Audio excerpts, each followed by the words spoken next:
How to turn on or turn off iCloud photos, share library, deletion, notifications on iPhone.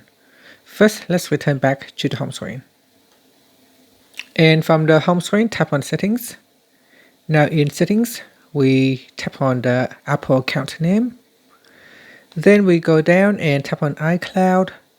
Next, tap on Photos. From here, scroll down and tap on Share Library. Then tap on Deletion, Notifications. Tap on the toggle button to switch it off or turn it on. And it said that receive regular notifications when other participants delete content when you add it. And that's it. Finally, swipe up to return back to the home screen. Thank you for watching this video. If you find it helpful, please like and subscribe to my channel for more videos.